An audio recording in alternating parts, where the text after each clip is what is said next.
is the sweet Artie?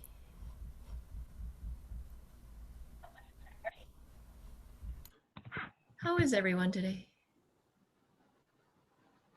Better than most, but not as good as you. We have Suni from Canada. Jay Baba. Yeah, we got Suni. Are you still in Maribod, right? Oh, Suni, are you in Maribod? Yes, I am in Maribod still. Ah, Yeah. still there. oh, I see. Yeah. Stranded in Maribod. Oh, yeah. I'm not going anywhere.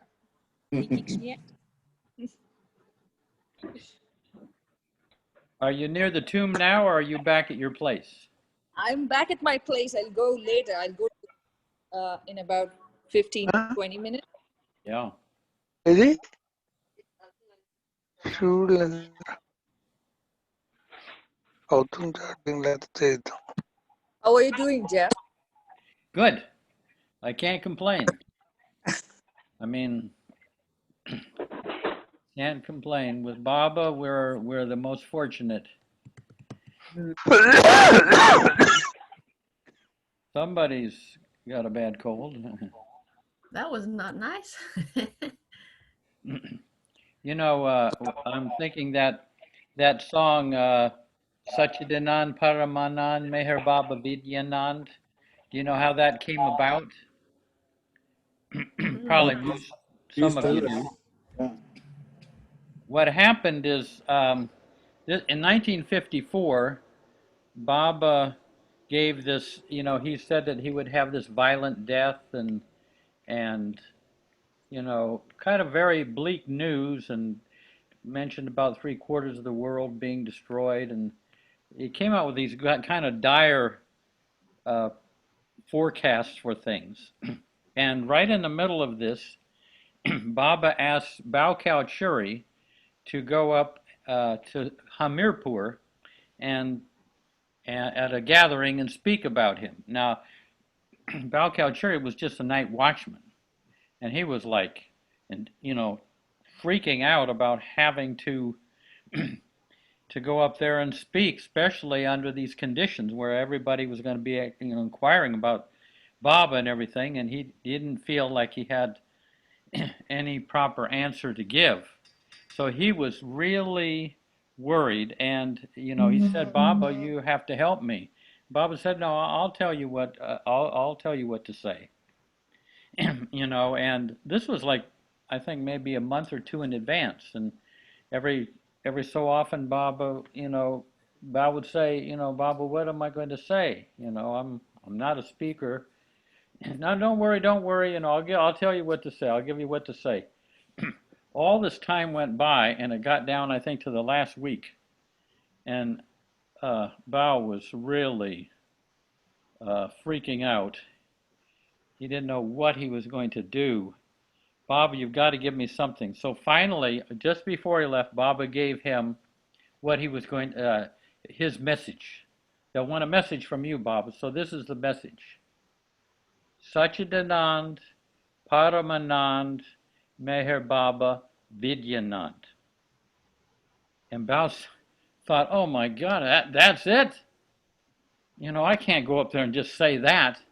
They want to know all about your dropping of your body and, the destruction of the world. But Baba said no, so he went.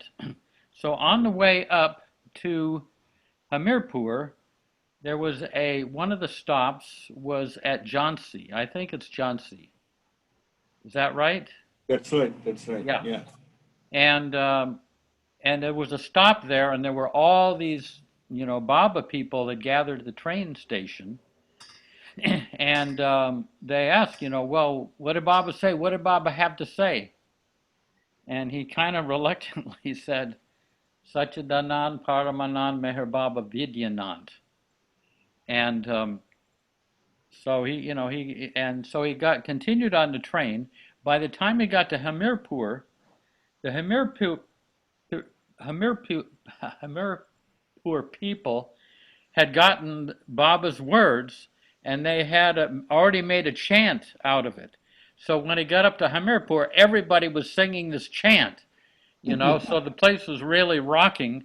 And that kind of allayed Bao's anxiety about having to speak because there was so much, people were so revved up with this saying of Baba's that and chanting it that it made it all, simplified it all. But that's where that chant came from. I don't know if it's this, I don't think it's the same tune, but it's the same words. Yeah, beautiful.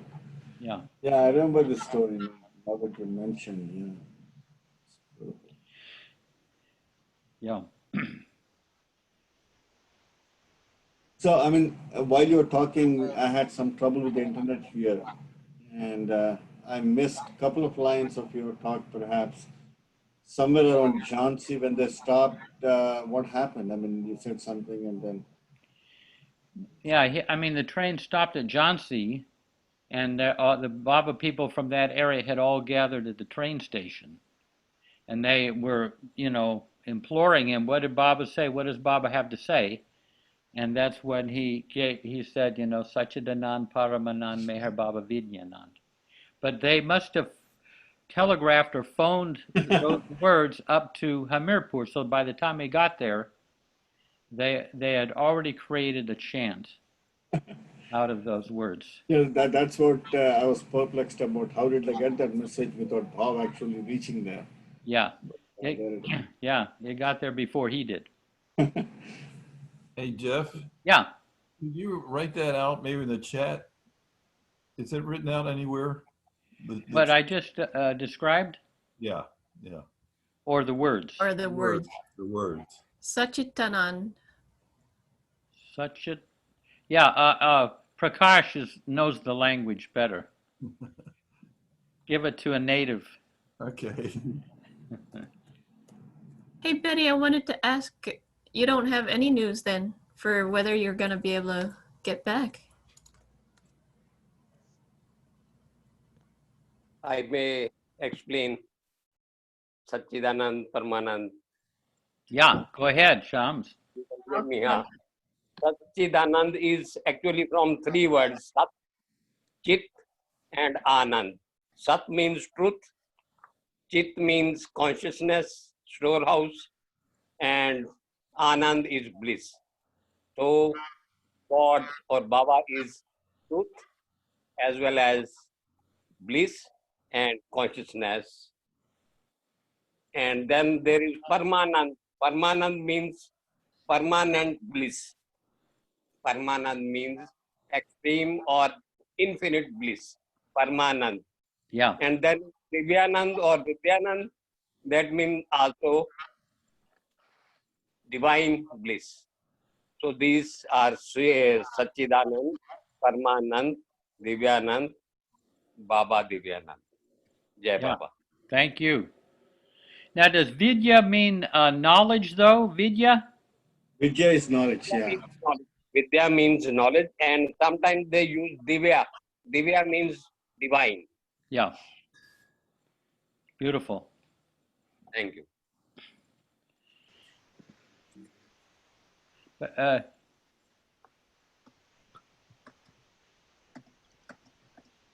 And you're up in the Punjab, right? Yes. Yeah. Thank you, Sham. Glad to know that your house is okay. It's still, I mean, all good. Betty and Dave, Jai Baba, and the kitties are safe. Jai Baba. Thank you. The invisible hand is always doing its job. So where are you now? Where are you staying now? Staying with some friends, some Baba lover friends, about 40 minutes away from home. There are a few other Baba lovers. This fire is getting big and happening all over California and Oregon. We know a few other Baba lovers who are also out of their homes. Nobody's home was destroyed yet, as far as we know. Yeah. Yes. Yeah. That's kind of, it's a lot of I mean, we just pray for rains now, I guess. Buzz and Yes, Ginger's they're supposed house. to come. I think it's Monday. It's supposed to be rain, so. Okay. Buzz and Ginger's son's house is destroyed. Yeah, I saw that picture. It Where does was he like, live? Where's that?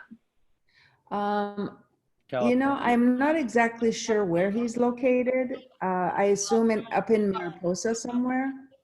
Oh, I'm not sure. uh-huh. Oh, But yeah, he posted that a few days ago. Completely burned to the ground. Only the foundation left. wow. Yeah, new beginnings. So anybody knows about Alan and Adrian? If they being affected by the fire or not? Alan is here, right below there.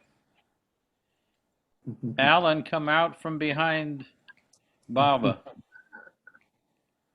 Where is he? This is what happened. He's not here. Oh, he's here. Farishte, do you have a Hafiz? Oh. Yes, of course. I do. Aha. Can I say it in French? No, I don't see any French people here on the screen. All right, fine. Got a Brazilian, but I was just kidding. All So right. happy for Alan. He appeared or not to tell us about his situation. Alan is having dinner, so we got to give him some time. Did you see, Jeff, how the beloved intended nothing but tyranny? How he broke his promise and had no sorrow for our sorrow?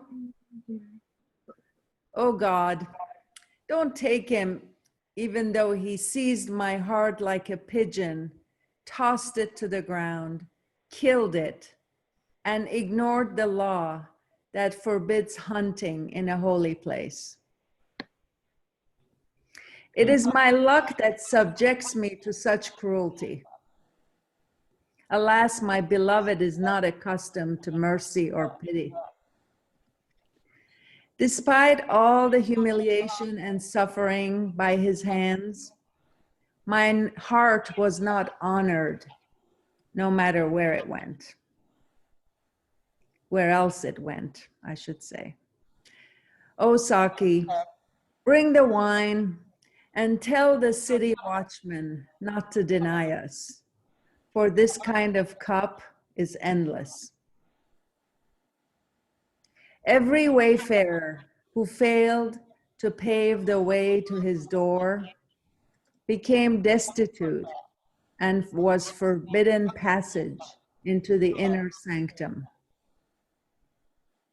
Fortunate is the drunkard rend who lost this world and the next, and never concerned himself with having more or less.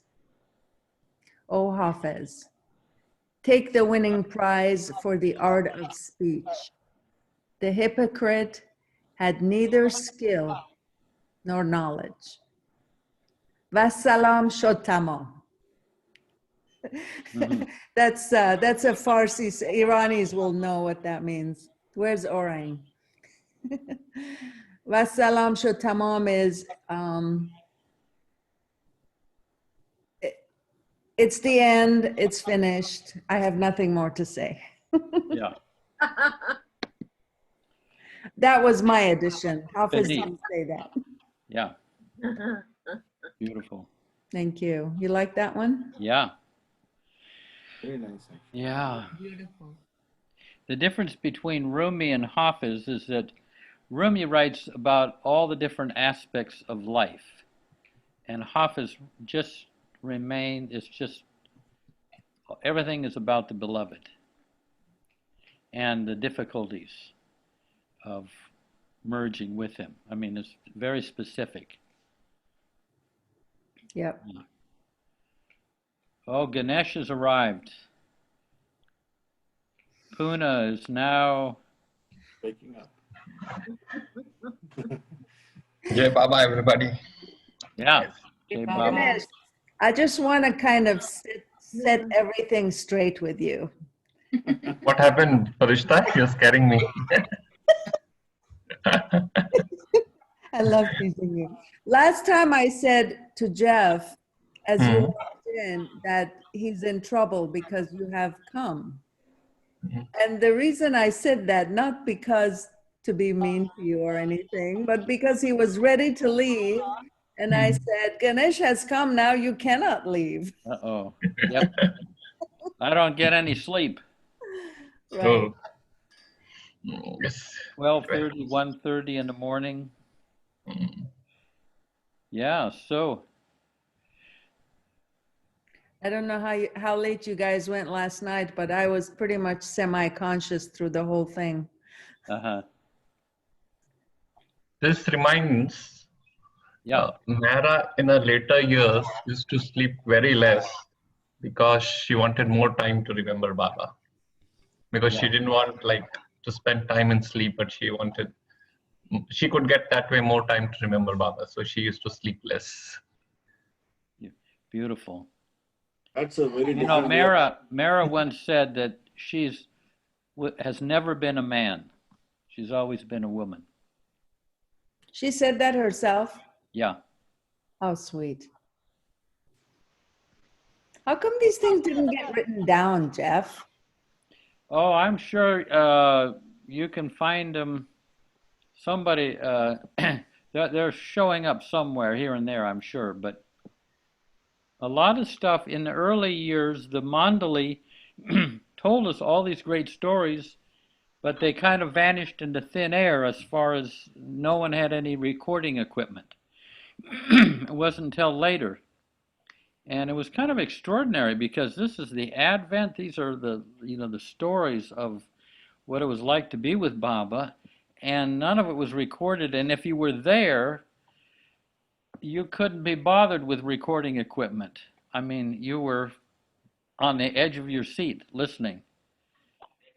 It was unfortunate. But then Irwin and Eddie Luck came through, and they were able to kind of push the camera there. But the Mandali were not so keen about being filmed. But Irwin and Eddie Luck were very persistent. Even the Mandali had a difficult time saying no to them. And for that reason, we have all these, especially early films. Jeff, how is he doing? Irwin? Yeah, I've called him, but he hasn't responded. Yeah, I don't know exactly. Is he not well? Yeah, he was in the hospital, but I think he was pretty all right, but he had some heart problems one evening, and he was taken to the hospital. Yeah.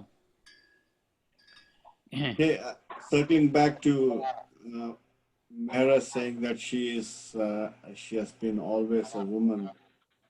Is that because for each avatar it's the same soul that comes back? Yeah. I think you mentioned that, Jeff, a couple of days ago. Yeah, Adi was the one who, Adi said that Baba had told him that Mara is always the same one. Someone plays the role of Peter. Erich played the role of Peter this time. Balkal Churi played the role of John of the fourth gospel. Every time there's a different person that plays those roles. But in the case of the feminine counterpart of Baba, Baba told Adi she's always the same one.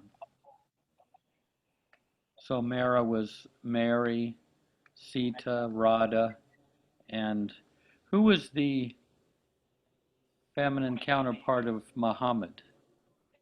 Khadija. Adija? Okay. His wife. Yeah. So, yeah. Or was it Aisha? So, Jeff, as you say this, there were many of the things that never got recorded. I think you should share some to us, because I know there are a lot of things I heard. Even like once Rustam Falati was telling me, there will be so many things that just will go off because they were never recorded, and whatever like the the newer generations will know would be whatever is in print and whatever. But there's a lot of stories that won't ever come out. So I think you might be having certain stock, especially from Adi Senior and all, and you should share to us, else we won't ever know those things.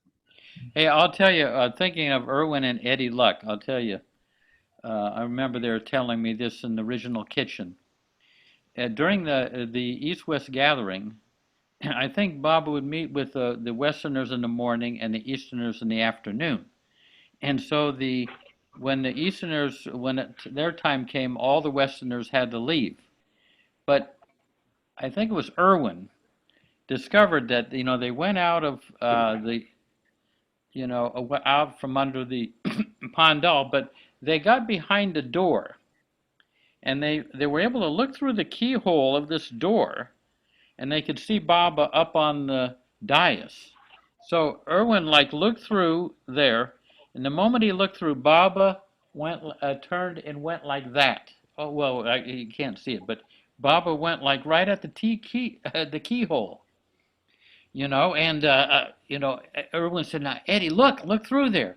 So Eddie kind of goes through, looks through the keyhole, and Baba, he's up there with all these people and everything. He turns and he goes like that to the keyhole. So just a little sweet thing. That's the kind of thing. And there was a guy named Gary Mullins who was there at the East-West gathering, and he thought he was with this group of people, and he thought they were a little bit crazy, and he thought a lot of the people were crazy, and he was having these thoughts, and he looked up at Baba, and Baba went like this, out of the maybe the 5,000 people out there, this one little figure out there, and Baba, kind of basically, yeah, I know they're crazy. He was 19 years old. He was 19 years old, and Baba just responded to him. Perfect. Baba's gestures were so human. Yeah. Recently, Vijay Bhalekar shared a similar story about his dad trying to peek through to get Baba's darshan in 1962. I forgot what happened. Do any of you remember that? Do you guys hear an echo? Yeah. There is an echo. There is. It's probably my connection which is messing it up. You think? I have a strong suspicion because my internet connection is just going on and off today for some reason. Yeah. Maybe I'll log out and log back in. You might have to talk a little bit more slowly because your voice is getting blared. Okay, I'll leave right now and then get back. Yeah. Yeah, and you know what, Prakash, before you go, I'm unable, even though I'm co-host, I'm unable to mute and unmute folks, which is something I used to be able to do. So I don't know what's going on. I don't think you are the co-host. I can't see you as a co-host in this. I was co-host. Yeah. Not in this. Yeah. Not in the, you're not. It says COF Ferishte. Oh, okay. Well, could somebody make me co-host, please? Oh, Angela. Never mind. Right, I'll log back in too. Yeah. Okay. Anybody have any any stories? Telly, do you have any stories of, you spent a lot of time with the Mandali and a lot of Baba's old lovers from the West. Anything that you found that was kind of pivotal and important in your inner life with Baba? Well, one thing that comes to mind is when I went to India for the first time for the Amartithi in 1971, I flew up to New York along with Bob Emmerich to fly over to India with the Society for Avatar Meher Baba. And so that meant Bob and I were pretty much in the program that the society was doing. And that was very interesting. And at that time, there was a big to-do about should someone be in a group? You know, there was discussion about, well, what's the right group to be in, the society or Baba House? And so Erich sat us all down in Mandalay Hall and for several hours carried on an open discussion about what does Baba feel and say about whether you need to be in a group and what kind of group and that kind of thing. It was an eye opener for me. It was something that Erich did with the Monolith. It was business as usual, you might say, but it was new to me. It was very interesting to watch him just stimulate and carry on that discussion and kind of clear the air on some of the, I think, negative impressions about, well, you should be in this group or that group. So it was an unusual experience, actually. Nothing I expected to have. Yeah. And kind of laid out some of the options, would you say? Yeah, he was saying it's individual and it's not necessary to be in a group to be a Baba follower, Baba lover.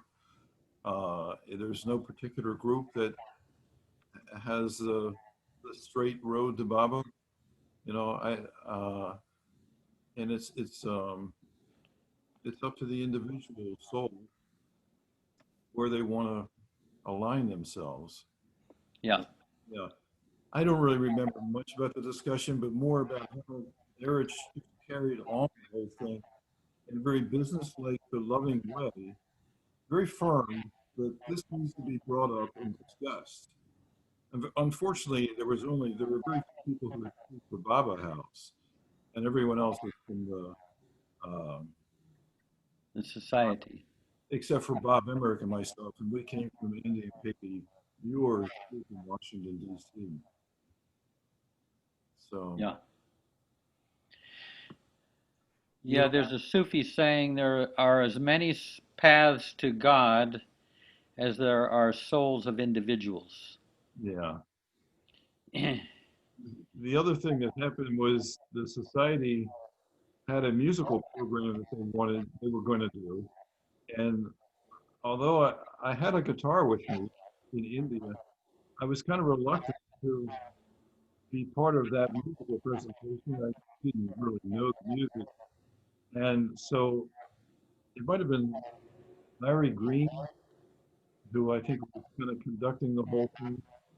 And at some point he looked at me and said, well, Bob Brown would do it.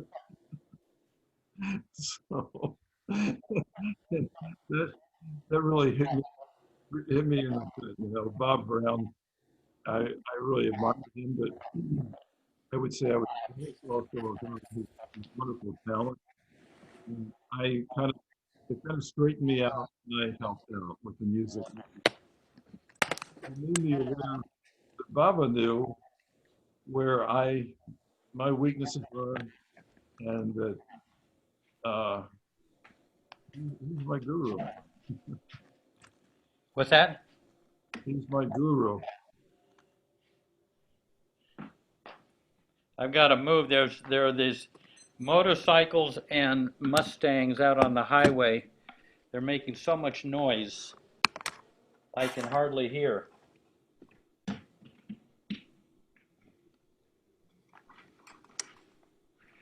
Yeah, oh wow. The echo went away, or did it? No, it didn't. Echo coming from me? I don't think so. I think it's a Zoom thing tonight. Yeah. It appears I like thought it was him. Jeff, yeah. can I mute you for 1 second and let's experiment? Please come back on. I'm just going to try it. Hello, hello. Is there an echo here? Uh-oh, Jeff is the guilty one. It's okay. We can manage. Here. Oh, can you unmute yourself? Okay. Try it now. Yeah, try speaking. Yeah, Yeah. How does that sound? Yeah, it's better. sounds a lot better. Oh, Better. Sort of better. So, you know, here's something I don't tell you might not have heard, but others have. There's a guy named Dick Anthony who wrote a book called Spiritual Choices back in the early 70s. And it was about the formation of religious groups and cults and everything. And, but anyway, he asked Erich, is Baba going to become a religion? And Erich said, this is a lot, much of this is paraphrase. Erich said Baba was adamant that it not become a religion. And Dick Anthony asked him, how can we keep it from becoming a religion? And Erich said, if his lovers would get together in small groups and share their mystical experiences, it could be averted. It could be Averted. avoided. I mean, now this was back in the early 70s. I mean, I think today would say if they would share their inner experiences of Baba, it could be averted. Because you can't, everybody has such a different inner experience of Baba, you couldn't make a religion out of it.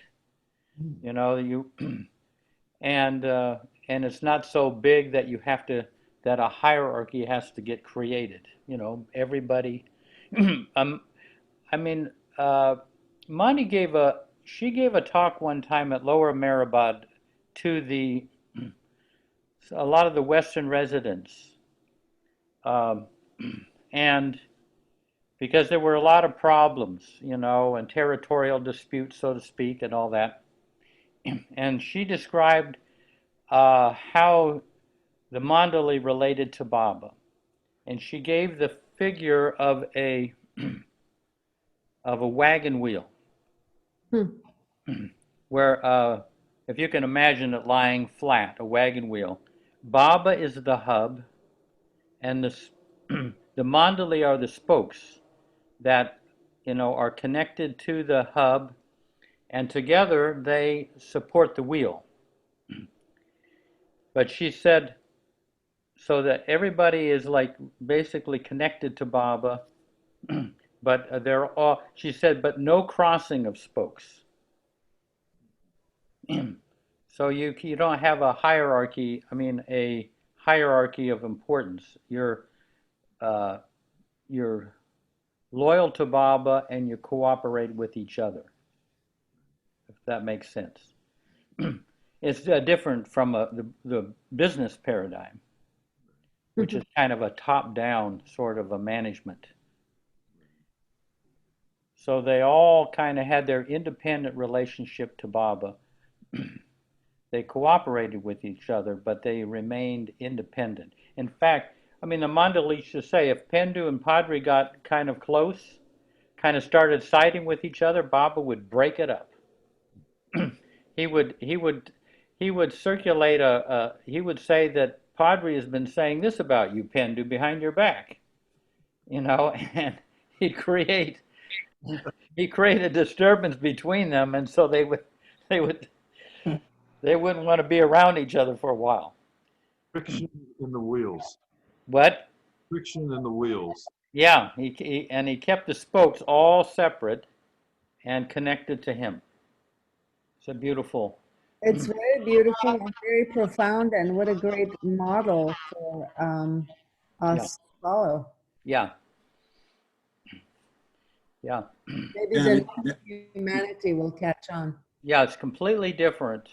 You know, Baba said in the discourses, everyone is first in importance and no one is second. So that paradigm is completely different, wow, from what we've got going on in the world here. Mm-hmm. I think that's precisely the problem these days, right? So many groups, so many ideologies, and so many ways of trying to see the same thing. And, you know, and obviously as it creates a lot of problems. And then thanks to Baba for taking care of that, I guess. Well, what helped is having the hub. You know, I suppose if they, without Baba there, that would not have been possible. Yeah. I mean, it's all God-centered, you might say, divine-centered. What Mani was talking about. It's all Baba-centered. Just what Literally. Farishta said. Yeah, just Go what ahead. Farishta said, like they had a hub and What? Say that again, Ganesh? so like what Farishta said, just like they had a hub where everything was centered around Baba. And so that time it was easy. But today when Baba has dropped his physical body, like there are so many dimensions, people look in so many different ways. And it just, there's where that Baba centeredness is kind of little diluted and people think this is what Baba would want. And there's so much of diversity due to that. Well, see, this was after Baba had dropped his body too, where she gave this talk at Lower Mehrabad. But yeah, I mean, it's citing. The problem is with citing. Some people citing against someone else. There's a saying by Gandhi, I wish I could remember it, but something like siding together is the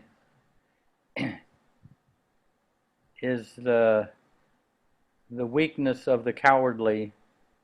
I'm not quoting this right. The valiant fight alone, something like that. Mm. I mean, they're yeah. It keeps things very clean when you take the hierarchy out of the whole thing. And then there's opportunity for brilliance to shine forth, you know, if it's there. Because brilliance is not going to shine forth when there's hierarchy. Usually, pardon my French, you know exactly what I'm about to say, so I won't say it. Yeah. Now, when Lanita becomes the first Baba Pope, I don't know what we're going to do. Where did you get that from? Baba Pope. Pope Lanita. Popette. Yeah. Popita. Yeah. It's much better. You're Anyone? funny. Let's see. Hey, Jeff. I guess Alan. We haven't. Oh, go ahead, Telly. That Gandhi quote. Yeah. Strength of numbers is the delight of the timid. Yeah, that's it. The valiant in spirit glory in fighting alone. Yeah, that's it. Read that again. Listen to this. This is Gandhi. Strength of numbers is the delight of the timid. The valiant in spirit glory in fighting alone. Glory in fighting alone. Telly. Yeah. Where did you find this? Because I'm looking here on my phone and I didn't find this quote. I found all different quotes. I just put up Gandhi's name and yeah, me too. yeah, and the last part about fight alone. Something about that, yeah. And just brought up that quote. Good, beautiful. It's amazing what you guys are able to do with those gadgets. Oh, there's so many information, so much information about him. Like it's amazing. Hey, Jeff, I wanted to add something. Yeah. I remember Baoji didn't seem to like the word community, Baba community. Mm-hmm. He preferred Baba family. Yeah. Like we're part of one family. So not necessarily that we all have to approach Baba the same way, but in that oneness, the oneness in our, So sometimes religion and groups create this separateness, us against them. We believe this, they believe that. But it was more about oneness, even though we have different approaches. Yeah. That's how I felt. Yeah. And a family is more personal than a community. Yes. I would say. I mean, it brothers, sister, aunts and uncles, grandparents, grandkids. Yeah. Mm-hmm. In family, you accept the weakness of the other. Yes. Yeah, Well, even it's though true. You try to accept the weakness of the other. yeah, that's possible in family. Yeah. Not in a corporate world. Hey, did you get the idea when I was talking about that invisible internal current that Darwin would talk to us about? Are you addressing Telly? Huh? Are you addressing Telly? No, you. Oh. No, wait, you weren't there at the last Effort and Grace, were you? No, not fully present. Yeah. Mm-hmm. No, it was something at the beginning. Mm-hmm. But it's a practice that I kind of gathered from Darwin and Erich. That's that's kind of one of my main practices. Mm-hmm. And I don't know if I'll talk about that now. Let's just see if there's anything else happening here. Well, Alan continues to hide behind his beloved. Yeah. Yeah, there are people that do that. No, Alan looks like he's busy this evening. Yeah, I mean, that's what he said here in the text. Oh, really? Yeah, he might probably leave early. The current had to do with going through stuff, something like that, right? Like you go through your obstacles rather than avoiding them, or... sorry, Jeff, you're muted. Okay. Can you hear me? Yeah. Here's one thing that Erich used to say that you might find interesting. He said, you Westerners, when you come up against an obstacle in your path, you make these Herculean efforts to climb above and surmount the obstacle to get to the other side. In the East, when we come up against an obstacle on our path, we fall at his feet. Wow. Wow. You know, they go right to first cause. They go right to the unmoved mover, the guy that created this mess. They go right to the power source. So give us an example of a scenario where that might occur. Well, like suppose I've got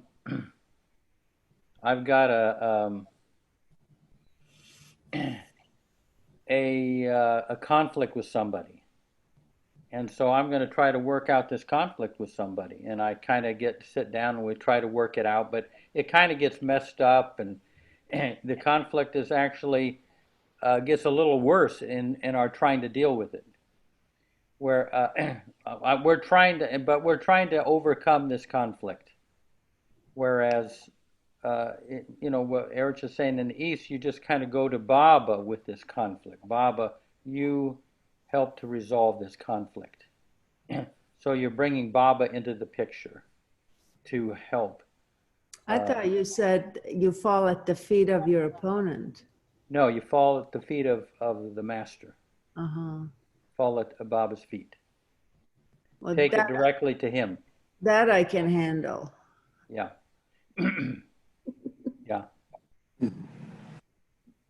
But imagine having such grace from having fallen onto the feet of the master enough that you would turn around and fall at the feet of the master in your opponent.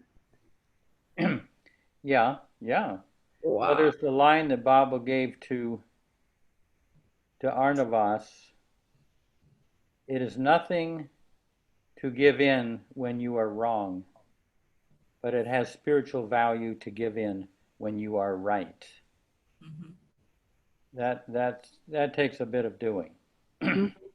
That goes against the brain. But when you're given, when you're not right, aren't you like what you call pampering the ego of the other person or puffing the ego? I mean, like that person is arrogant, and you say, okay, like okay, I think I give my apology.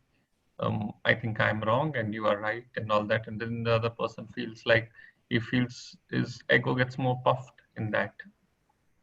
So aren't we harnessing That's a good. That's why we don't like that saying.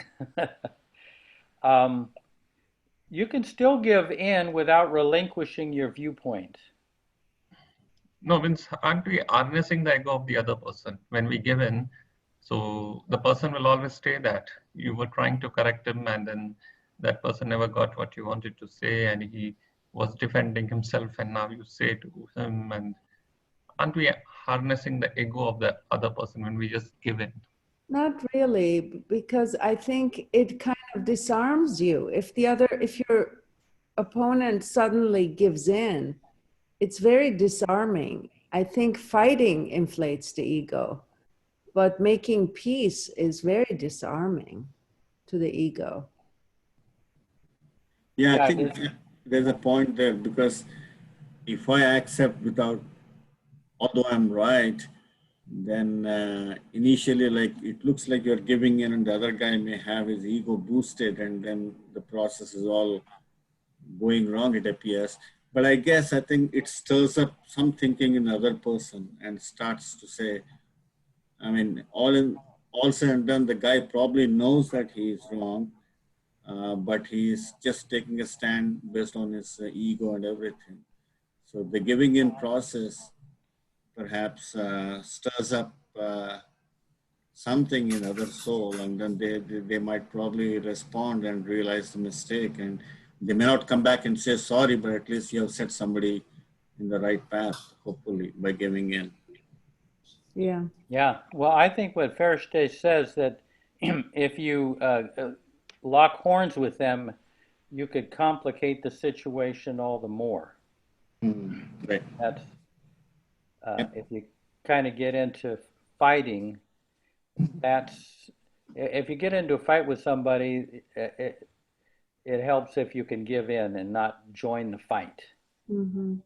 It gives me the image of tightening the bindings, the sanskaric bindings, versus somehow loosening it, just like letting go, giving in. It's all about unwinding.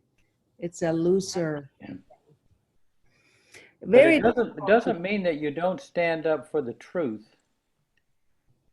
But if you can't get anywhere with standing up for the truth, they don't appreciate it, then you have to kind of let it go. Like if you say that I'm being dishonest, and say I am being dishonest, and you're saying you're being dishonest, and I won't admit that I'm being dishonest, then what can you do? You have to kind of let it go. You can't just go around and just keep week after week. You were dishonest. You were dishonest. You were dishonest. It doesn't work.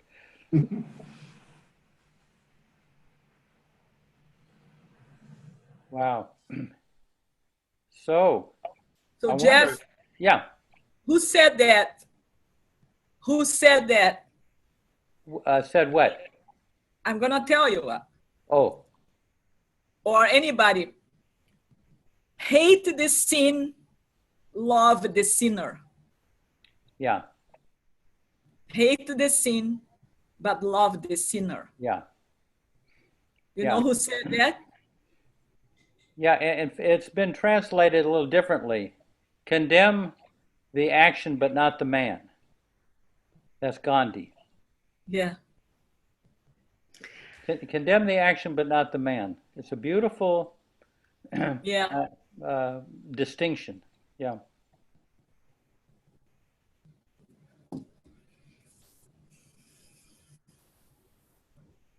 If Alan comes, but he may not, or maybe I'll just save it for another time, this whole idea of this inner current.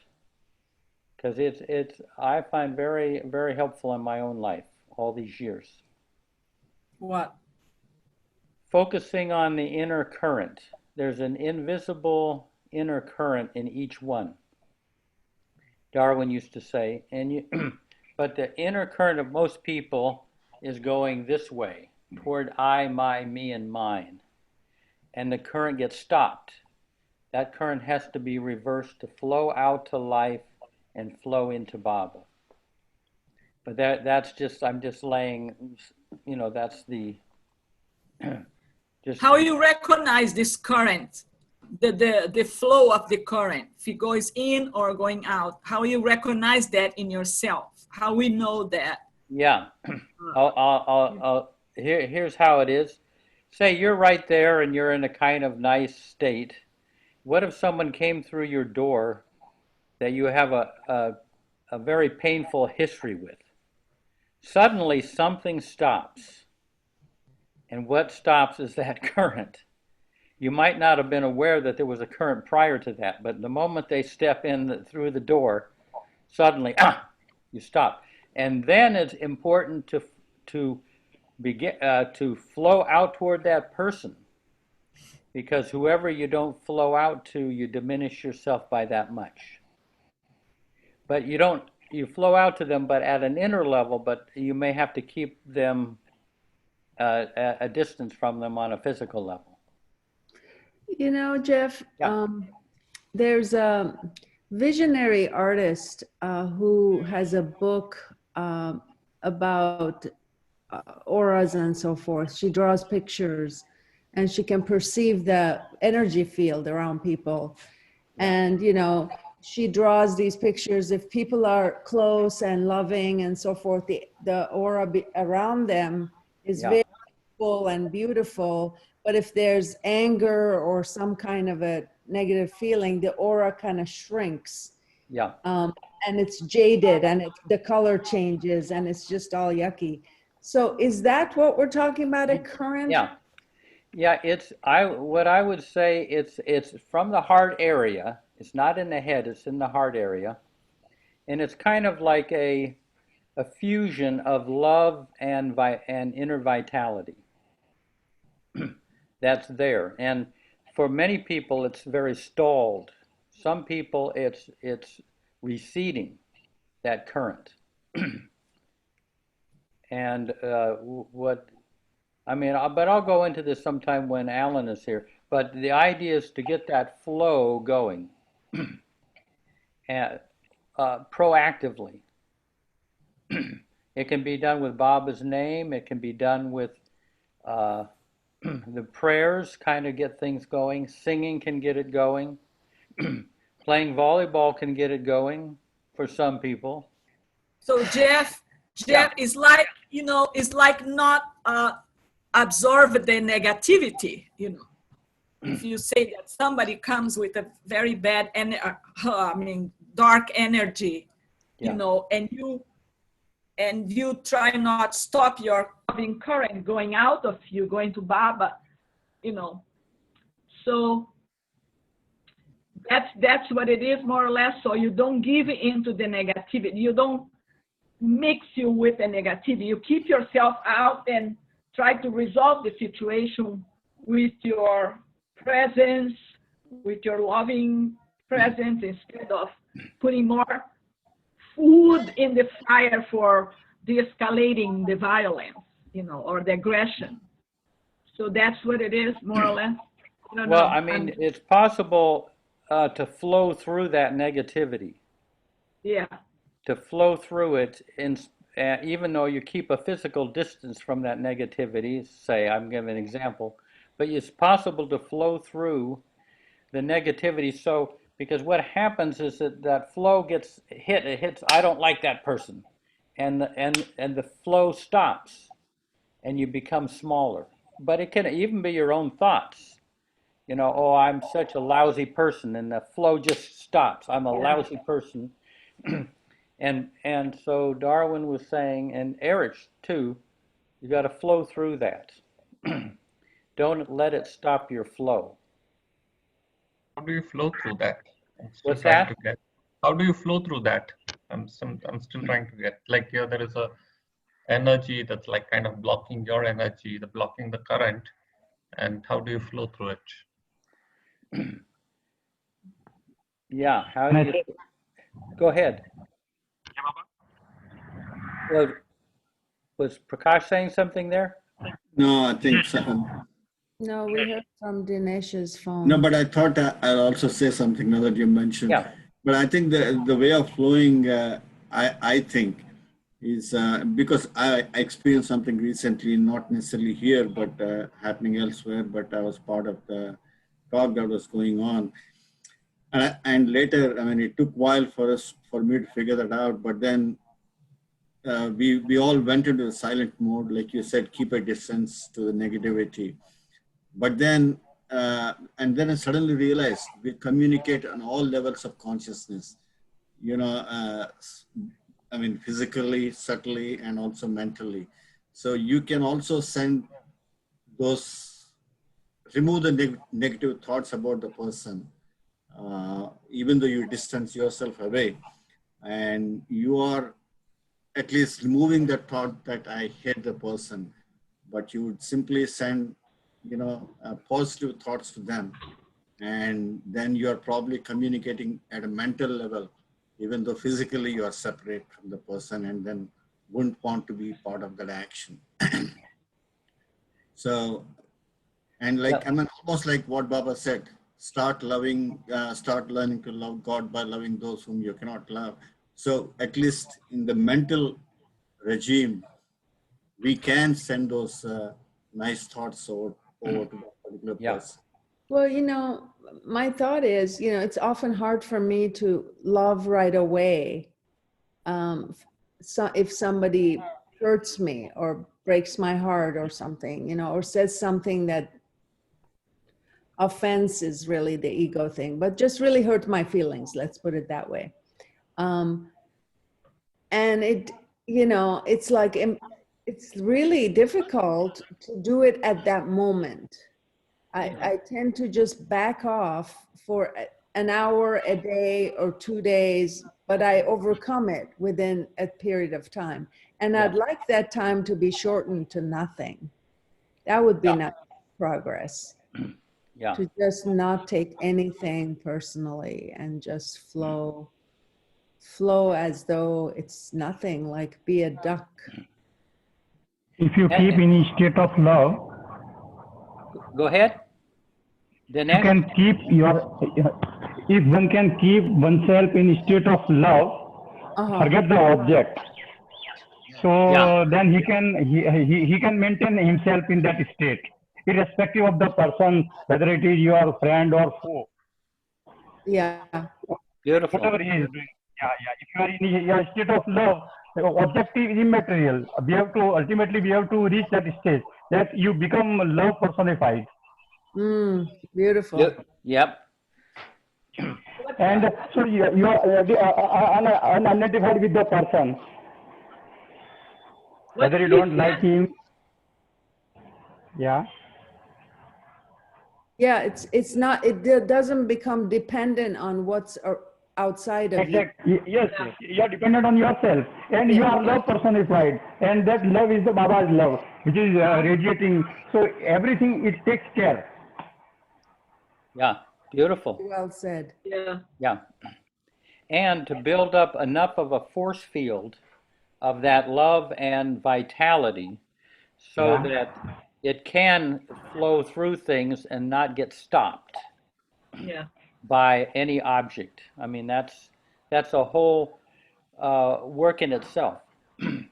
Well, like Dinesh says, the more we're filled with Baba's love, the less room there is for shrinking, because Baba's love doesn't and cannot shrink. Yeah. And you are centered in the love. You are centered in the Baba's love. Mm-hmm. That centering itself is good enough. That itself is a fort. That itself is the shield. Yeah. Yeah. Farstead. Huh.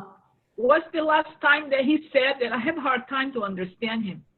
Yes, he's using an iPhone. Basically, he's saying once you become the center of love, you know, then there is no difference whether you have a friend or foe in front of you. The love will flow naturally, right, because you have become love itself. Yes, absolutely. Yeah.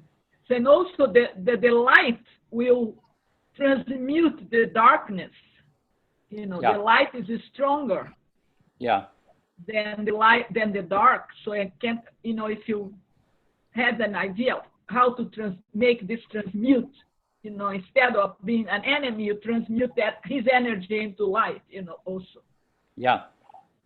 If you are in the state of love, that dark energy will get transformed into love. Yeah. Our heart is such a mechanism which can transform anything into love. Yeah, right. Our heart is a apparatus which can convert anything and everything into love. So even very dark or whatever energy, if you are in the state of love, if you are centered in love, it will convert that also in love. Mm-hmm. And it will radiate the same energy which will reach him also, whosoever it is.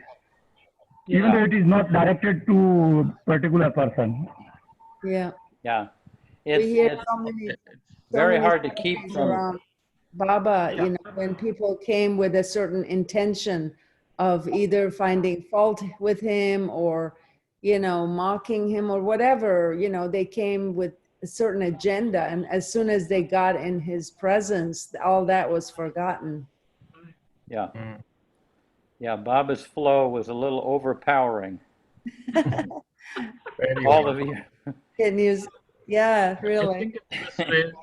I mean, I still need to go do the practicing and get into it. But what I understand is, like, if from the sanskaric level, if I'm facing his sanskaras or her sanskaras, it all gets into a mess of their sanskaras colliding with our sanskaras and everything. But if it is at a heart level, the love from the heart can actually touch the other person's heart when it flows through.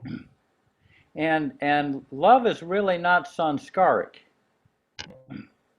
It's like from the heart level instead of sanskaras or everything the mind level.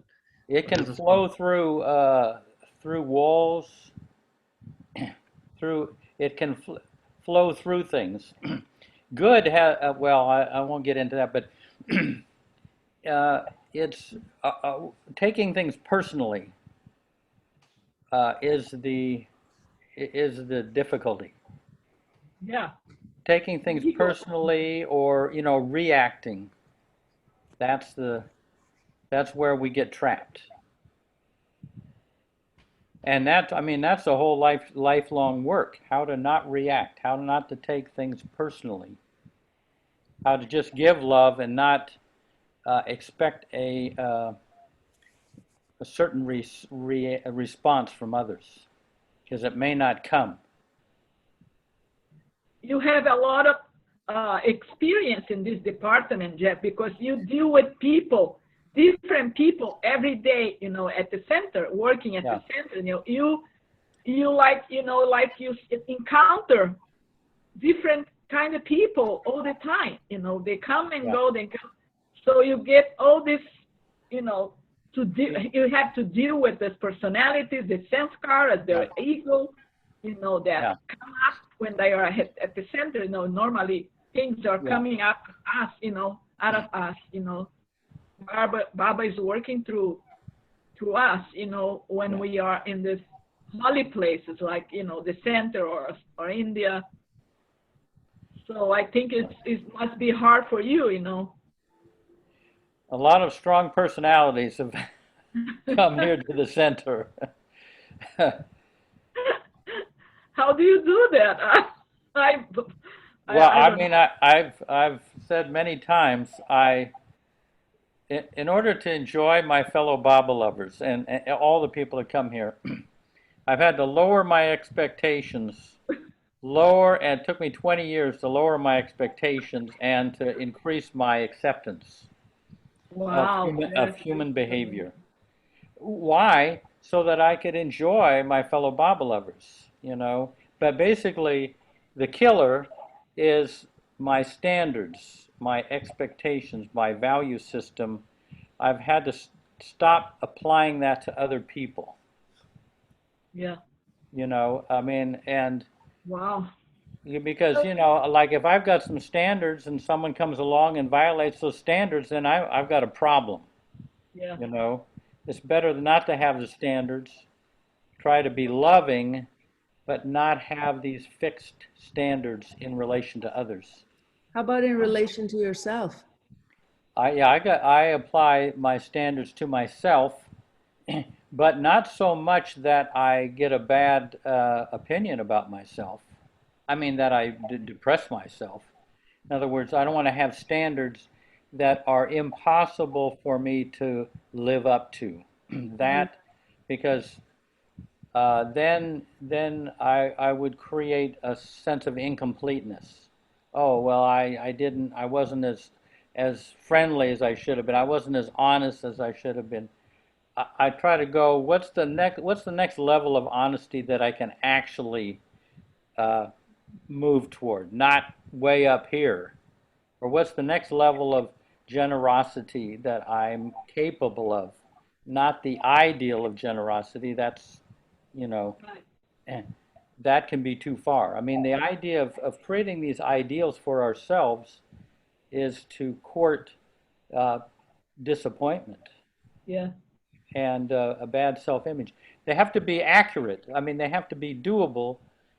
But you know, someone will say, "Oh, we should be fearless." Well, I mean, the ideal of fearless, we're not going to be able to attain. But what is the level of fearlessness that I'm capable of in this moment? Yeah, I think it's a good thing to do like that. Yeah. You have to be kind of practical, yeah. Yeah. I think that's the beauty of the West. It's trying to be practical rather than ideal. I mean, the East, I guess, suffers a little bit from idealism to a large extent, to some extent. And the practicality of the West is just beautiful. Did Gandhi write his memoirs? Yeah. Did he write about his inner life? You know, I can't remember. I read that stuff so long ago. Baba said he was 100% honest, which is very rare. He was very open about his shortcomings. Yeah. You know, come to think of it, there's not a whole lot written about the workings of the Mandali's inner life. Yeah. Darwin alludes to it in generality, giving us, you know, plenty of general concepts to work through. But and also very very specific things. Yeah. I think Darwin was the one he was the one chosen to give us a tour of the journey from the head to the heart to the soul. It's not the only way, right? But it's one of the major ways to consciously move toward Baba. Yeah. But the Mandali, there are a lot of hints that the Mandali gave, but they didn't write it down in a single book. I guess it takes an awful lot of courage to lay it out there.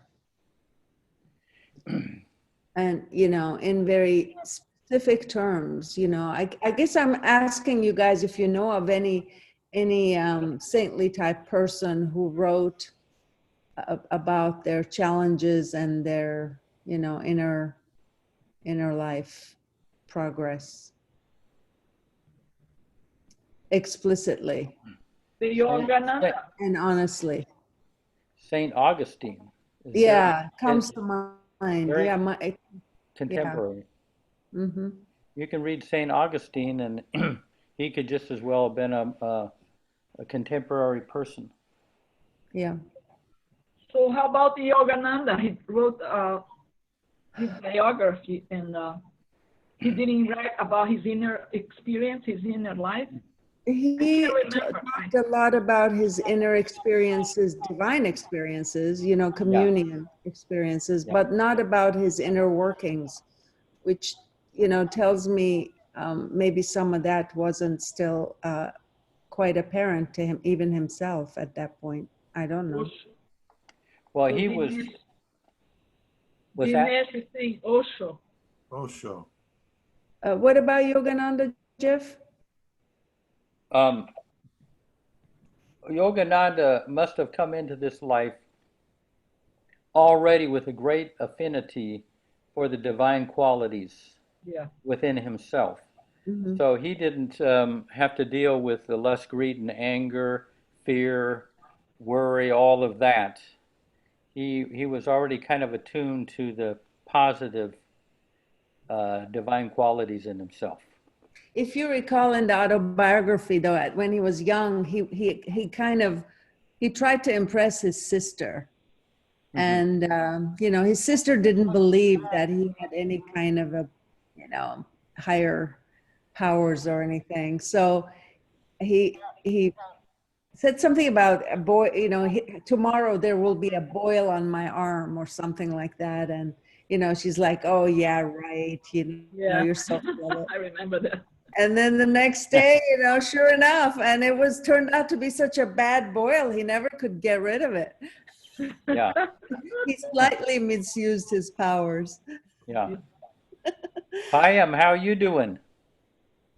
I'm good. I wanted to share something. Yeah, go ahead.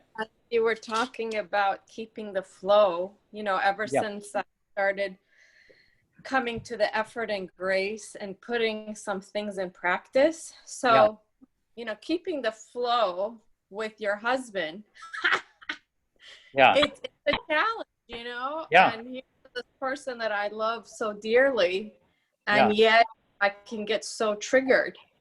So I started practicing taking Baba's name, and inside, in the moment that there was a disagreement, and it was as if I stepped back and I was watching myself having this conversation, but there was a little bit of separateness. And the emotions were as if the volume went from like an 8 to a 2. Good. Yeah. And I really attribute it to saying Baba's name. And it was, you know, keeping Baba at the center for me meant, who am I going to please more? My ego that wants to say I'm right, or this should have happened, or I can't even remember what it was about. Yeah.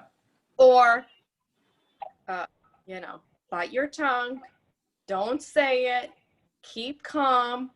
And I wasn't hearing this. It was just happening.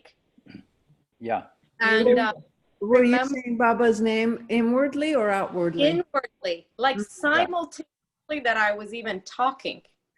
Yeah. I've never been able to do that. And it was, Yeah, getting some space between your consciousness and your reactions. Yes. That's a whole lot of work. And Baba's name does create some space there so that you don't have to just go with your reaction. You've got some maneuverability back there. Maybe not even to jump on the reaction. Yeah. Let it kind of, let its disturbance be there at an unseen level and run its course while you're saying Baba's name. Baba's name is really invaluable. I mean, because it's actually a flow in itself. The name is one form of the flow. Yes, and it's all. Oh, sorry, Telly. Go ahead.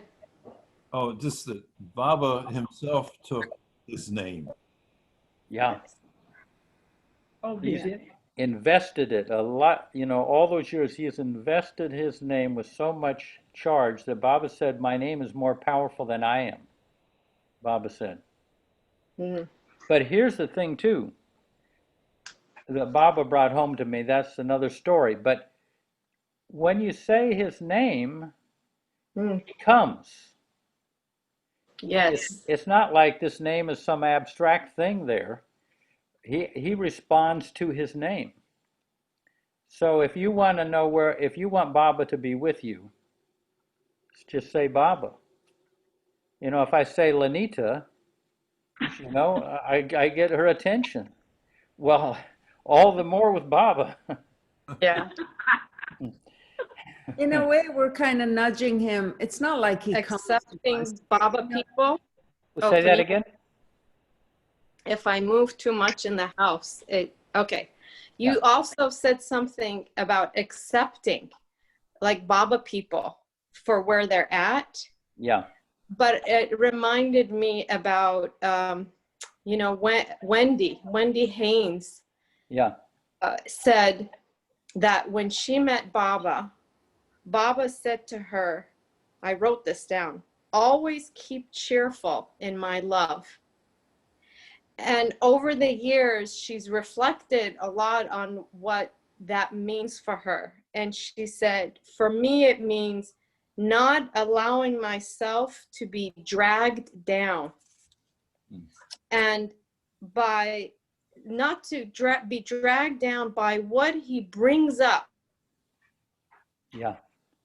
And in my acceptance of his will. So he's bringing it all up and accepting that this is his will, and despite all that, to be cheerful. Yeah. Beautiful. Yeah. Yeah. No, No, that's a beautiful of what she said and what Baba, the instruction that Baba gave her. Yeah. A Don't friend of drag mine. yourself- Don't drag yourself down by what I bring it up. Yeah. Even to be dragged down by your opinion of yourself. Yeah. A lot of people get their ego kind of tricks them into saying, "Oh yeah, you're so phony," you know, you were, you know, whatever. It's got, and so it can drag, your own mind can drag you down and sabotage your joy, just as much as other people can. You have to be very careful because, like I say, we have our standards that we set for ourselves that can be impossible very often. They got to become more realistic. Yes. You know. Well, Jeff, you said about taking Baba's name, he comes, and my thought immediately was, he doesn't come, he's there. Yeah. We just nudge Yeah. him awake at that moment. Yeah. You know, he likes to snooze all the time. He's kind of a lazy God, you know, and he loves to sleep in us. So we just got to wake him up once, you know, often. Yeah.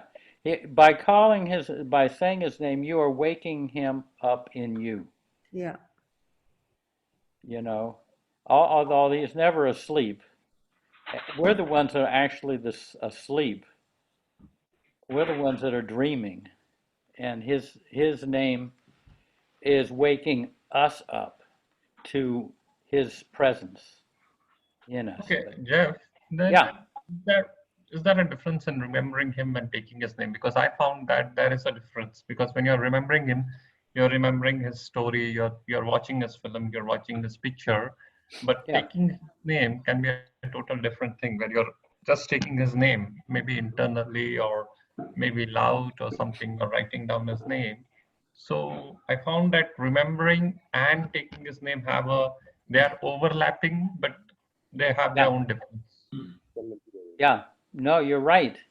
I mean, luckily, I mean, saying Baba's name is something that you can do in your spare time, and you can slip it in any old place. Now, visualizing Baba and thinking about him is a little larger effort, I would say. That, in other words, remembrance. But these are different avenues to be able to focus on him.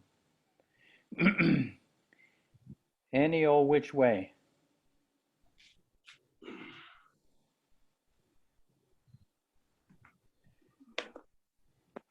Yeah.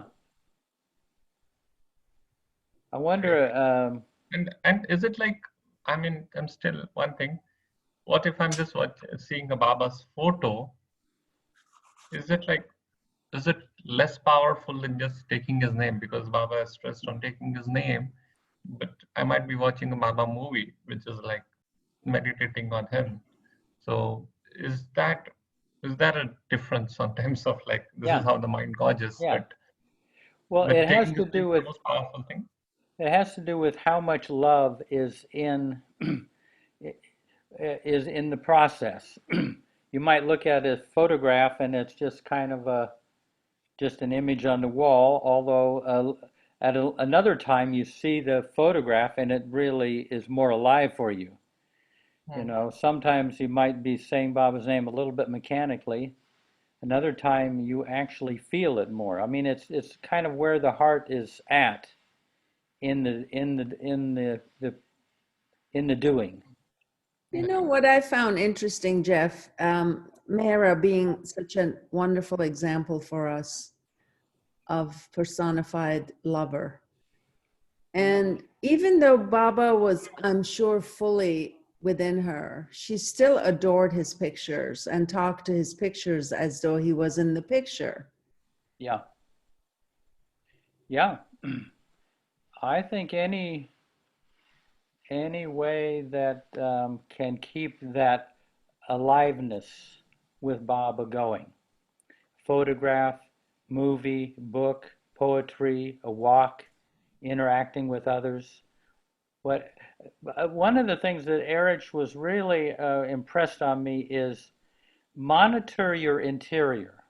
Where is it at? Do you feel alive within? Do you feel a little bit dry or dead within? And can you change your interior experience through focusing on Baba in certain ways? That is kind of a personal responsibility. Hey, yeah, Jeff and all, I found something that is exactly related to what we are talking about. There's a beautiful article in this Globe. So hard in research. Let's see what he has found. Yeah, go ahead, Prakash. Now, there is an article here, From Remembrance to Presence, by Wayne Smith in the Globe this summer. Just about exactly what generally is being talked about. He highlights stepping stones to Meher Baba. I mean, and he has 5 points. The first one is thinking about Baba, the beginnings of Sahaj Dhyan. Second, remembering Baba with heart and soul. The third one is visualizing Baba before us, by our side, as our constant companion. And the fourth one is perceiving Baba within us as the provisional ego.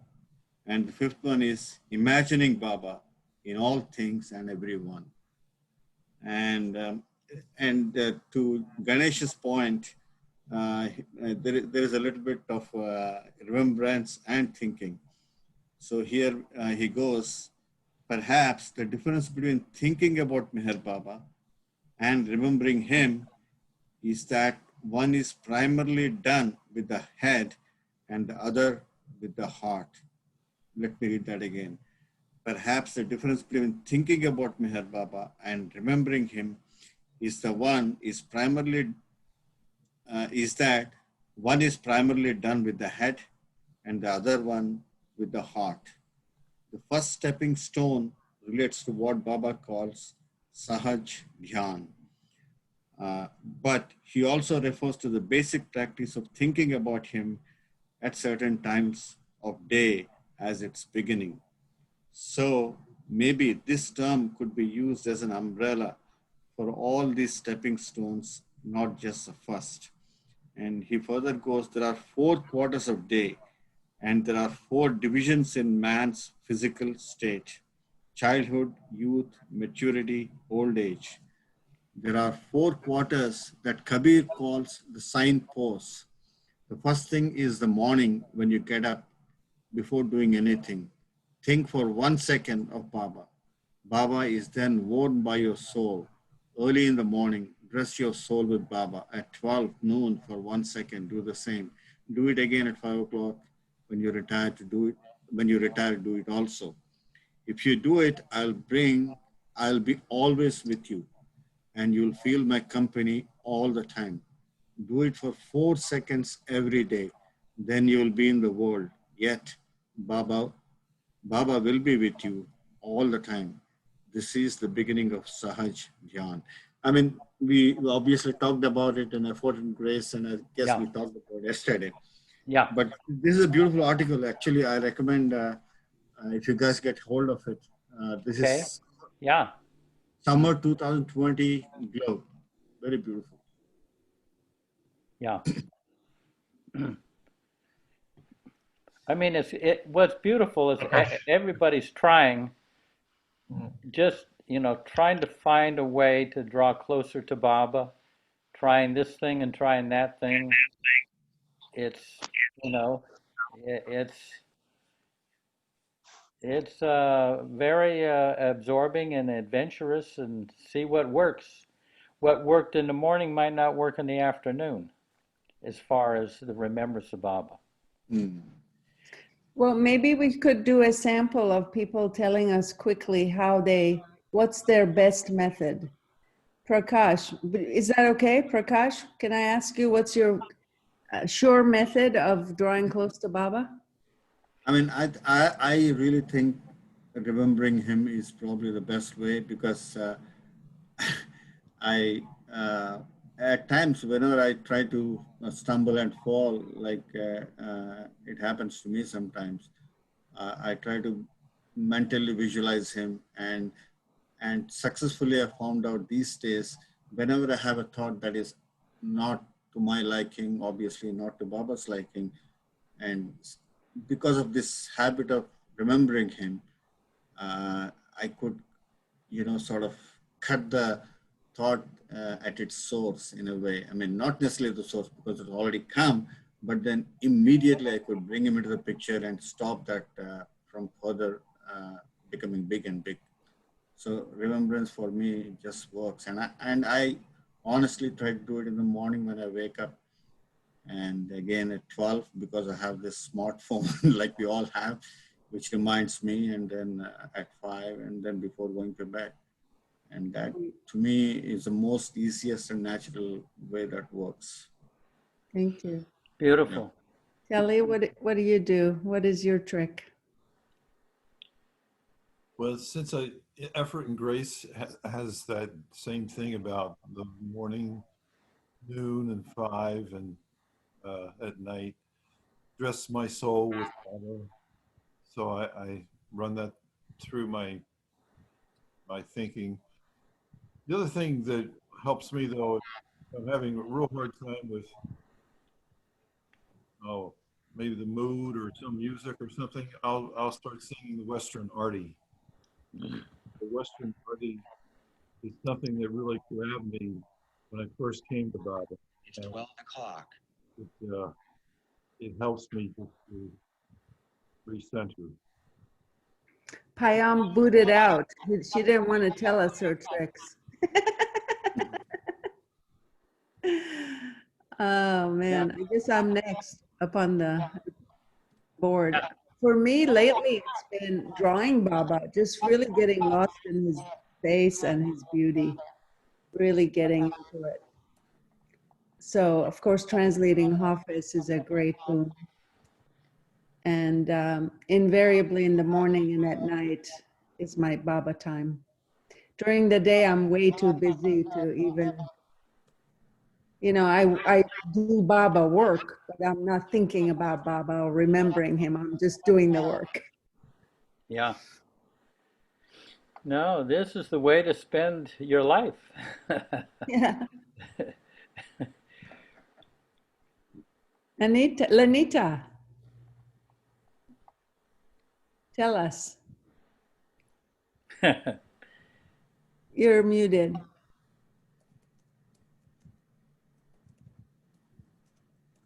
what I feel is like I don't remember Baba. He remembers me.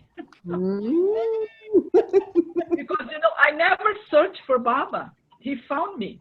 When I met Ira introduced me to Baba. Was like, I didn't speak almost any English, so I couldn't read the books, I came to the center. I wasn't searching for him, Oh, that's the guy. I'm going to go and get him. No. I was very relaxed about it, and I just let it go, with the flow. Ira loved Baba, and we have pictures. And slowly Baba started growing on me, But he got me. He got me from my hometown in Brazil, and he did this. He put me in New York, in the middle of New York. That's when I have the experience with him, The first experience was in New York, when he came to me through the petals that Ira sent me from India. I was in New York. Ira went to India. We are still dating. Before, this is way before we got married. So he went to India and he sent me a letter from India with the petals from the tomb. He put the petals in the inside of the envelope, and he sent it to me in New York, and I got it. And I smelled Baba's scent, the scent of the petals. Just it go inside me, it went inside me. And I felt I was in bliss in that moment, And that's how Baba got me. And I didn't know that was Baba then. I said, what the heck is happening with me, But then he got me. I didn't look for him. He found me. So during my life now, I have pictures of Baba in my bedroom, in my living room, right here in front of me now, in my kitchen. So I always talk to him. I look at the picture and talk to him and tell him my predicaments, my questions, Baba, what I do. Please tell me what I do now. Please, Baba, tell me. Sometimes I cry, and sometimes he doesn't say anything, and sometimes he says something. I don't know. He always gives me a little something, or an image, or a word, or Yesterday he took me out of this funky mood that I was, because I have some trouble with. I mix up with the negativity of two people, I just did like this on me, and I didn't have that presence to stay out like we're talking about before, just don't, get involved. And I got involved, and I was miserable. I was like, I didn't know how to get out.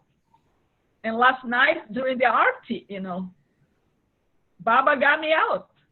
15 minutes later, after artist, I was in a different mood, and I look at myself like, oh my God, Baba, thank you. He just, he like clear out all my, that stuff that I was holding on, from have to deal with the negativity to other people, and I was so holding on to that, and he just letting me out. And it was a great experience that I had yesterday, just being here at Arti and doing the prayers, and was just went away. I was like, oh my God, he's just disappeared. But Baba did it in different occasions, in a different ways, Sometimes if I go to the Baba's house, and I go to if I'm desperate, I go to the bench, the middle bench, and I cry to Baba. And he just take this stuff out of me, like he take with his hands, the emotion that, thing that is stirring my heart. And I was like, ugh. He takes away. He just go like this. And I don't ask him to do that. I don't ask Baba. I just talk to him. And I say, Baba, this and that. And he helps me, to clear out the pathways in my own self, in my own body, take away all this, the heavy emotions, just. So I don't know. I guess he's with me, without me even knowing, and without making much of effort, He's right here. I had a beautiful picture that my son got at Youth Sahavas, that I love this picture. And Show I us. frame. Show us. Oh, hold on. And I frame, and and I have it here on my table, you know, on my dining room table where I sit with you guys every night. So, and the picture is right here.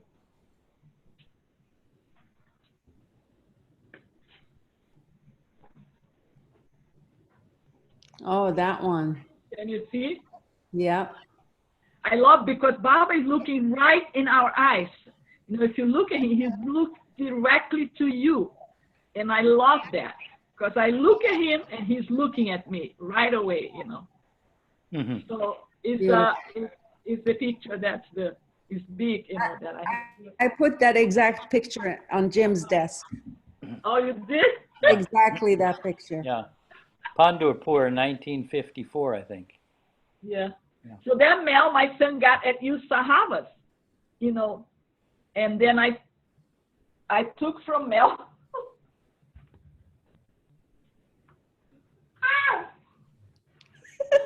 I want to get the cable for my computer because it's running out of battery. So and I got from him, you know, he didn't pay much attention to the picture, and I was like, oh my God, I love this picture. I got. All right. But I don't know. It's just so beautiful, you know, with Baba. You know, he's helping me so much to go through stuff, you know, all this stuff that I. And it's great. Ganesh, it's your turn. Okay, my turn. So here it goes. One thing is that, like, being in Pune, I always felt blessed to be here because you are so much into the Baba atmosphere. Like, you have so many Baba places in Pune and Mehrabad. Yeah. So it's been like almost a month. I go once in a month or two. I go to Mehrabad, and that's like my oxygen, which I get. And nowadays I see the difference when I don't get to go. It's been 6 months I haven't been to Mehrabad, so it's like I can feel the difference. It's like that little supply of oxygen is down. That's what I feel. But in terms of remembering, yes, my way of remembering is one thing. It's like in the mobile, there is always something about Baba which I keep reading as and when I get time. And it may be between work or something, and there is some message of Baba somebody posted or some book of Baba. So that really helps with this mobile, that get a lot of information of Baba, and you keep remembering. And that's a way of remembering that I felt in middle of things. And sometimes some of the quotes really help you in the day. So they just answer what you are looking for. I don't know how it works, but it works. So this is one thing. And then the way of remembering is thinking about him or watching a Baba movie on a YouTube or something. Do times sit and take his name, but not daily or in a pattern like, okay, morning this time or evening I have a fixed time. Usually when I feel like just taking some time out and remembering his name.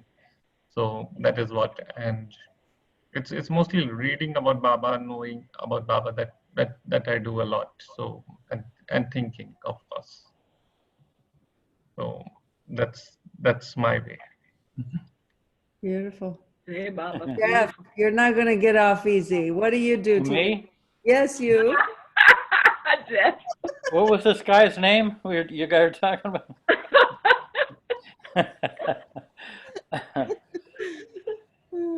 Well,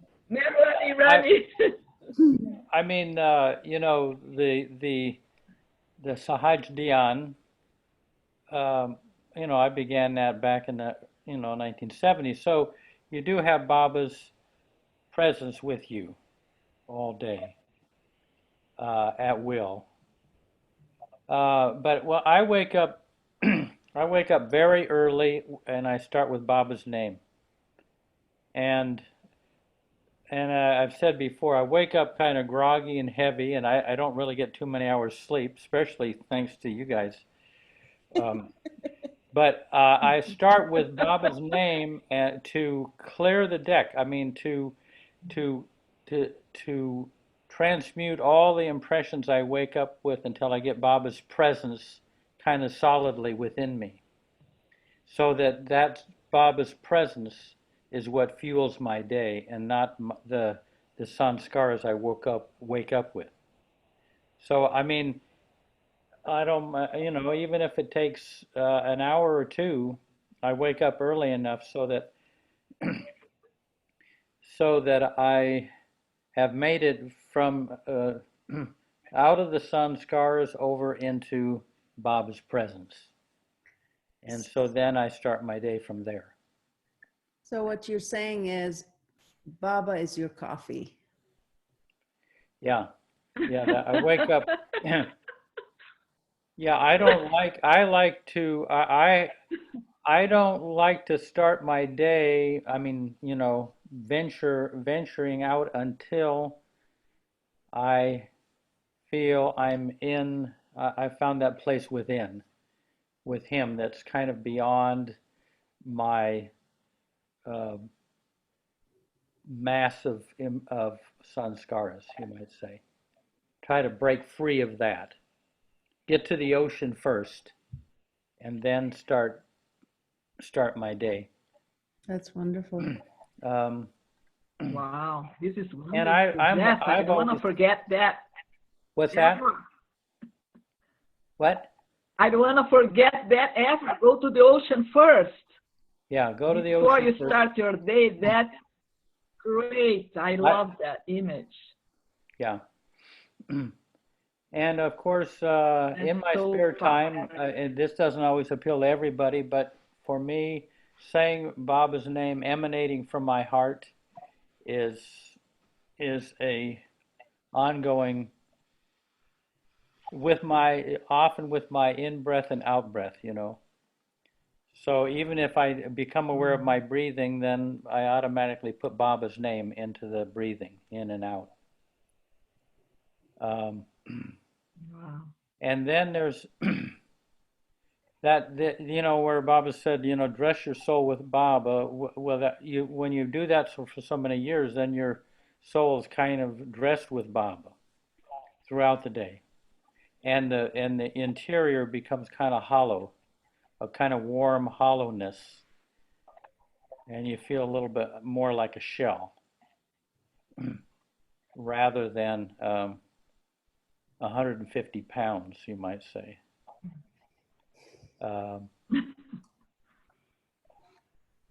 Now it's a little heavier than that, I think. Let me see. But then there's a thing that I got from Erich, and I've shared this before, but when back in the mid-70s, I had this job as painting houses with a guy named Price Branch. And a lot of the painting was done over in Briarcliff, so they were very, you know, very picky about how you painted. So, but back then I would call myself a Baba remembrance machine, and it was just, you know, Baba, Baba, Baba inwardly, you know, and I'd be painting or I'd be sanding, and just Baba, Baba, Baba, you know, and then dipping the paint in the brush and the brush strokes, Baba, Baba, Baba inwardly, you know. I was like doing that. And that was my practice. And after about 6 months of working there, Price and I went to India. And we were, at one point, we were with Erich just outside Mandalay Hall on the bench. And Price says, you know, Erich, I'm a house painter, and sometimes hours go by. I haven't even thought about Baba. I haven't. You know, I mean, this is the most important phenomenon, the thing in the world, and I mean, I'm wasting time doing my job, and I completely forget about him. Hours go by. Now, that wasn't my problem. I mean, I'm just Baba, Baba, Baba. So this is what Erich said. This is pivotal for me. Price doesn't even remember this conversation because it must have been for me. Erich said, in the beginning, it's important to remember Baba, to say his name, to read his books, to go to see the movies, go to the places where Baba has been. But in time, it becomes important to forget yourself. When you forget yourself, Baba can live through you, even though you're not aware of it. So he said, now get into the painting. Forget yourself in the painting, and Baba can live through you. But when you remember to remember him. In other words, when you come out of what you're doing, when you come out of what you're absorbed in, then and you become aware of remembrance, then make sure you remember him. So, so what Erich introduced for me was self-forgetfulness and Baba remembrance, as they complement each other. So I can forget myself in a volleyball game, and then after the volleyball game, as I'm leaving, you know, I remember Baba as I'm leaving the court, you know. So Erich helped me a lot, because when I was when I was kind of this Baba remembrance machine, I was kind of stiff and rigid, and I didn't have as much fun. I didn't forget myself in things, you know, in the fun of life, which I had all my life. But I kind of got into this remembrance machine, and Erich kind of blasted that whole thing apart. So self-forgetfulness and remembrance. So I asked Margaret Crass dancers, you know, they were these great ballet dancers in these huge productions, and I said, did you remember Baba when you were out on the stage? And they said it didn't work. They would remember Baba before they went out on the stage. They would get into the dance, and then afterwards they would remember Baba. Mm-hmm. So that was so valuable. Erich did things like that for me that were so helpful, and because I kind of got onto that track, you know, that Baba, Baba, Baba, Baba, you know. So so there's just kind of a natural flow back and forth of remembrance and self-forgetfulness and remembrance. Much more natural. Yeah. What you shared is what very beautiful and profound. So thanks, that really helps. Thank you for that. In that, just one question. So Merwan Jasawala once said on that point that your remembrance should be so good that when you're even in the midst of your activities, that remembrance is going inside automatically. So I was just thinking on that quote. So he said that, like, even if you're in the midst of your activity intensely lost, the remembrance should be happening automatically inside, something like that. But even Merwan said to go on repeating Baba's name even if you're not aware of it. In other words, you can Baba's name can still be kind of going on in you, and you're thinking about something else. Yeah. You weren't even you know, but yeah. I mean, I don't like, if I'm talking with somebody, I'm not saying Baba's name inwardly. I mean, unless it's getting unless it's getting exhausting, and then Baba's name automatically starts up. Baba, Baba. Like when you leave a refrigerator door open, after about 2 minutes, the motor starts up. That's always been the case with me. When my energy level drops to a certain level, Baba's name automatically starts up in me. I've always been that way. I don't know why. I mean, I'm needing vitality. Yeah. So, Dinku, what do you say to this? Yeah, we want to hear your story. How do you draw closer to Baba? What's your trick of the day? Dinku. We can't hear. If we don't get Dinku, we can get Nasreen. Oh, there she is. Sorry. Okay. What? What? She disappeared. Okay, must be. Yeah, she's really into self-forgetfulness entirely. Telly's leaving us too. She forgot to show up. Good night. See you, Telly. Great always to see you.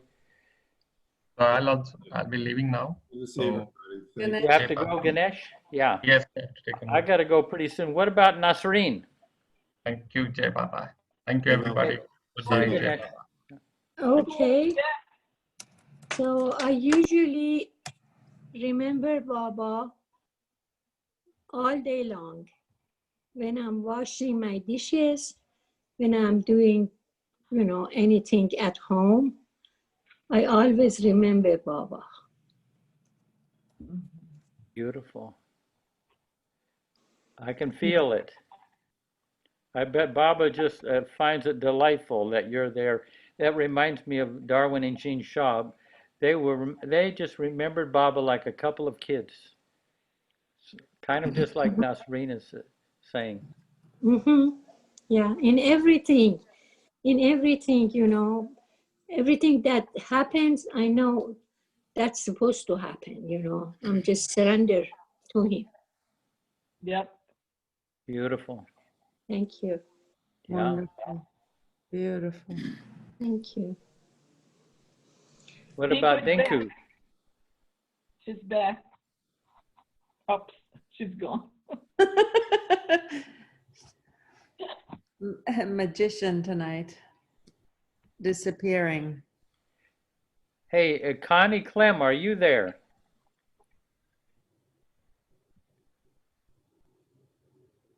Jai Baba Sham. Yes, I am. Connie, you're there. I am. Are you This still is up in Michigan? No, I'm in Portland, Oregon. Oh, that's right. That's right. I want to say I've been listening to the recorded sessions, and it has been an absolute lifeline for me. Oh, good. Wow. It's just been so wonderful. Yeah, it's we're suffering on many fronts here with the fires. Oh my gosh. I want to thank you all. Yeah. No, well, it's always wonderful to have you, and I'm glad that you're tuning in, because we just come. We don't have anything specific that we're going to talk about, but every night Baba kind of put something out on the table.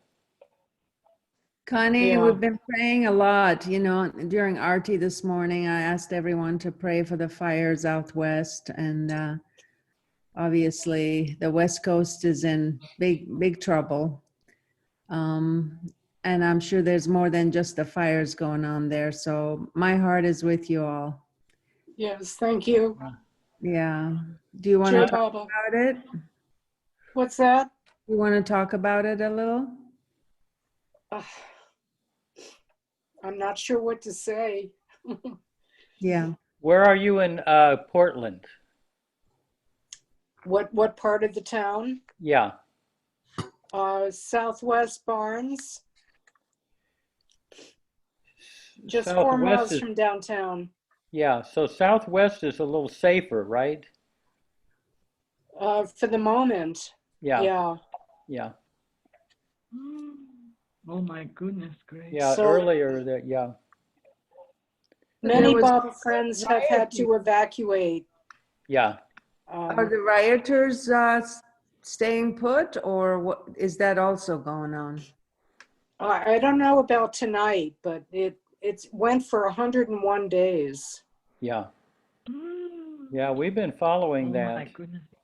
Yeah. Yeah, oh yeah, boy. No, this Are is... you and your family safe? I live alone. Oh, okay.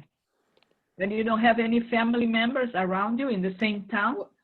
Well, my older son lives in Portland, but he's about to move into the Gorge. Oh.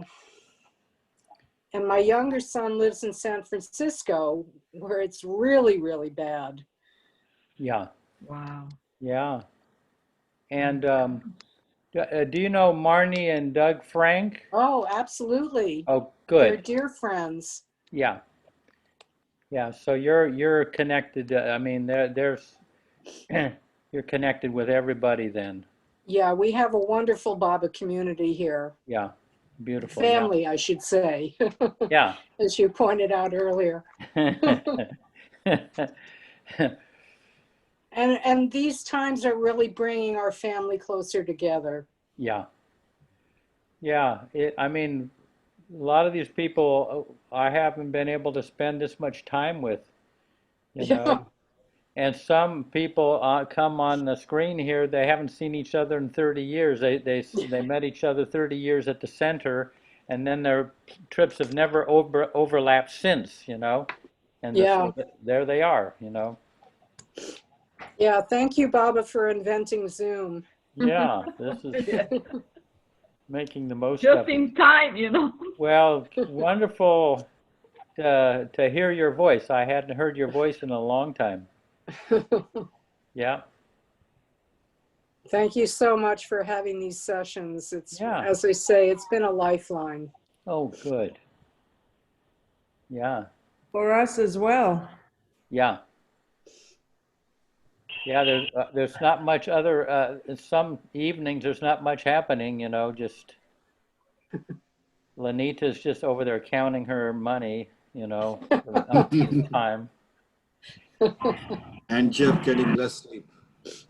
Oh, you can get better than that, Jeff. The evenings with Arti and talking about Baba and Yeah. Rumi and Hafiz and us and Yeah. getting together and seeing each other, you know. It Yeah. would be very hard without this. You know. Yeah. Yeah. Hey, well, maybe it looks like it's getting about 12:30. 30, yeah. 12:30. Prakash, I mean, he keeps sleeping in, and she's got to make breakfast for him, but at first has to wake him up with coffee, and it's, you know, it's a lot of extra work. So Jeff, I was just thinking you're already dressed in dressed with his soul, so you can just sleep in that dress. Yeah. It's nice to go under gradually with Baba's name. You know, you just Baba's name, and then you go under into sleep. Jai Baba. Look at Baba's just, you know, giving this all this stuff. I can't believe it. Yeah. No, I think, you know what, Jeff, one last thought from me before we go. You know, Baba has made everything available. I mean, there is nothing you can say that is not available these days. Like, you know, when you want to find out about Harry Kenmore's prayer, boom, within 5 minutes, Alan was able to go to YouTube and get it, right? Yeah. So I think he has really provided us with everything. And I think now he really wants us to internalize the whole thing. Externally, anything you want is available. I mean, there's no question. So he is now saying, well, try now going within, because you don't have to search for things anymore outside of you. Yeah. Yeah. Hey, well, let's have, hey, Marge, are you around? Oh, I guess Marge isn't. Hey, how about one last Hafiz poem? And then we'll say goodbye. As you wish. Try number 17. Really? Again? You like that one? Oh, did I? I didn't realize. Well, let's see. No, you choose one. All right, 43 or 42. Let's see. Let's go 42. 42. This is Baba's favorite poet. And they are great messages from the eternal. Yeah. All right. Well, this is for our time, isn't it? Now you'll see why. Let's see. I'll open the image so I can see you guys at the same time. It is an era where idol worship has become religion. The sorrow of this way of being has become the joy of my saddened heart. To see your face, one needs the sight of the soul. How is this exalted state, the state of my world-seeing eye? Since your love taught me how to speak, people have started chanting my praises in wonderment. Oh God, Give me the gift of poverty and humility. This elevation is causing me to become pompous and proud. O corrupt preacher, don't be so proud of your high status connections. The house of the king is my ruined heart. O God, whose eyes are fixed on the altar of divine destiny. Even the thorns on that path are my rose and jonquil. Be my friend and beloved, since the lure of the world and the attractions of the times are from the beauty of your moon face and the flood of my tears. Hafez, do not read stories of the greatness of King such and such anymore, for his lips are sipping the nectar of my Khosrow and Shirin. All right, so I'll read this again. Hafez, do not read stories of the greatness of King Parviz anymore, for his lips are sipping the nectar of my Khosrow and Shirin.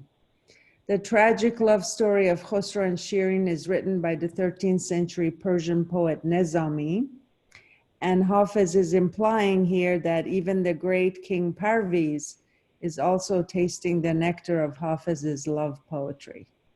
These are my notes. Yeah. I translated this a long time ago, so Yeah. I can't attest to it too much. It's not that close to me. Like I have to look Yeah. at it again and get closer to it. But this King Parviz is sipping the wine or whatever of the love of Shireen, and even he is sipping the wine of this great love, Yeah, right? from Hafez's poetry. Yeah. Yeah.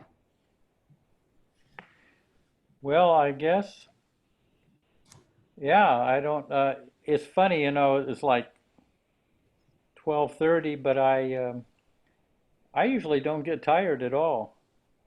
I have to kind of, yeah, I have to kind of, I mean, I feel It's very alive. uplifting. Huh? It's very uplifting this Yeah. party of ours. We must be meeting out in space somewhere in a nice place. It is Out of 9/11 space. today.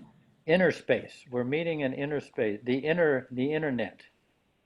روزگاری سودای بتان دین من است. You It's know, already you said something about, I'll just do one thing here.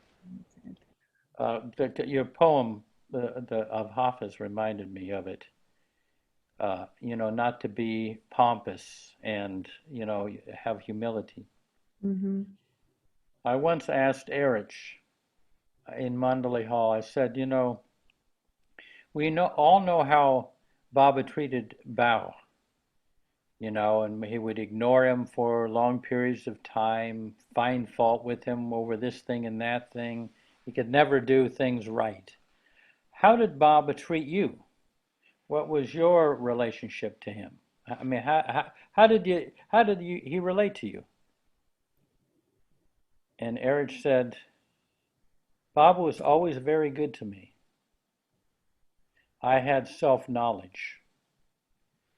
Inside I thought, Erich, what are you saying?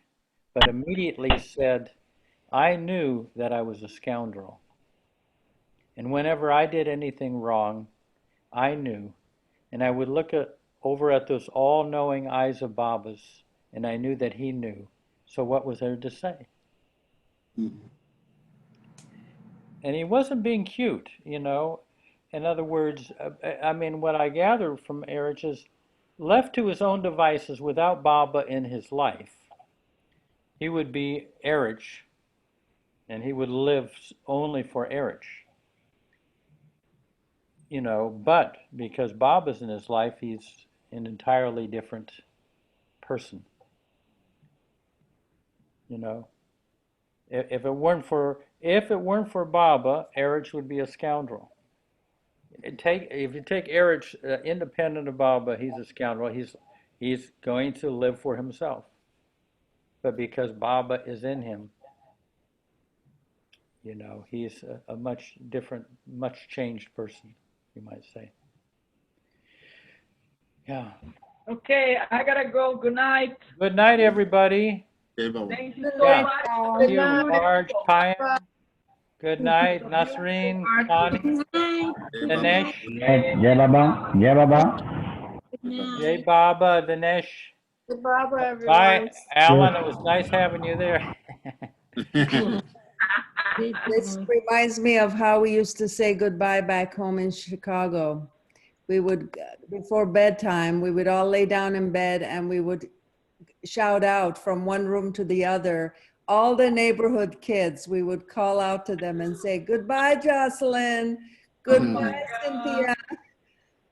It's like that. Wake the whole neighborhood. Yep. All right. Jai Baba. All right. Much Good love. night. Jai Baba, everyone. Good night. See you tomorrow. Jai Baba. Jai Baba.